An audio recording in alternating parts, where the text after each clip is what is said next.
Leo, Sun, Moon, Rising. This is your energy update, August 16 to 31, 2026. General reading. Pwede kayong makarelate, pwedeng hindi. Just take what resonates. Another reminder, I will not message you or follow you para mag-offer ng services. So mag-ingat kayo sa mga fake accounts and scammers. Kung gusto nyo ng private reading, just go to my website, mrqueenph.com, or you can book directly sa aking calendar. Link on the description or comment section. Okay, let's see, Leo. What's the energy? Patience. Oh, patience is the key to success. Okay, let's see what else. Love, partnership. Oh, patience sa love. Environment. Okay. So, I think for you, Leo, you will, kumbaga meron kang bibigyan ng focus ng attention dito, especially the people na malapit sa'yo, mahal mo, may halaga sa'yo. Napaka-importante rin kasi kung nasaan kayo nung taong mahal mo na yon, no? So you will focus on how to give them the environment that they deserve.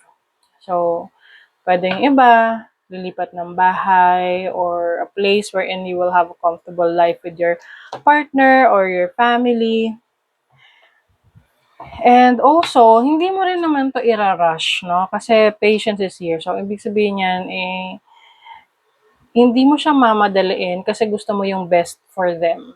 You gusto mo yung best for your life, for your environment, for your relationship. Okay, overall energy. The Empress, this is abundance, fertility. You are gaining a lot of opportunities right now. Mas nagiging productive ka. You are also more abundant in your ideas, your creative talents, your skill set, and you are focused on taking care of yourself. Self-love, self-care. Now, the challenge is the devil. So, meron ditong challenging situation wherein maaring merong temptation sa paligid, unhealthy habits that you need to let go of, na alam mong hindi ito nakakabuti para sa'yo. You are choosing the environment that you are in. You're making sure na yung lugar na ginagalawan mo ay makakabuti for you. Now, your opportunity is bringing balance into your life. Pagiging practical, na kung ano yung best for you, you will do something about it. Pero kung alam mo kung ano yung hindi makakabuti, you are going to let that go. Maari ring may opportunity ka ngayon na pumili kung alin ang path na mas makakapagbigay sa iyo ng growth, sa iyong career, sa iyong finances. Now, your blessing is the King of Swords. So, this is about your ambition. You will be blessed with the knowledge and skill set, no? Kaalaman, karunungan, para maabot mo yung pangarap mo. Pero kailangan din dito na meron kang mga i-let go na hindi na nag-a-align doon sa pangarap mo na yun. Mga unhealthy habits. Okay? Kasi kailangan rin ng sacrifices kung gusto mo talagang ma-achieve yung goals mo. Money, career, finances, temperance. This is about healing, putting things in moderation. So, pagdating sa career mo, finances mo, kailangan marunong kang maghintay.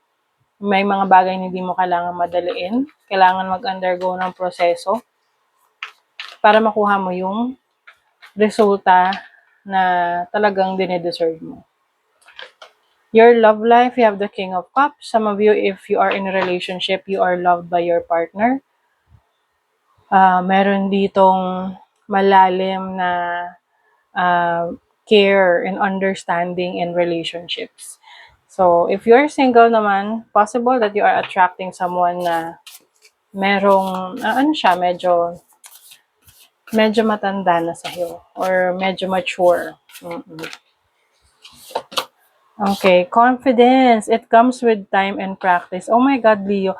Parang pinaka-message sa inyo is patience.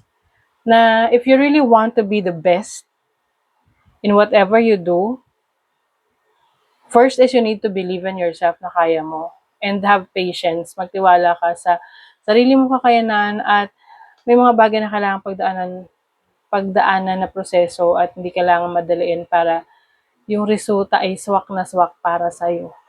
Okay? So that is your reading, Leo. Thank you so much. See you again.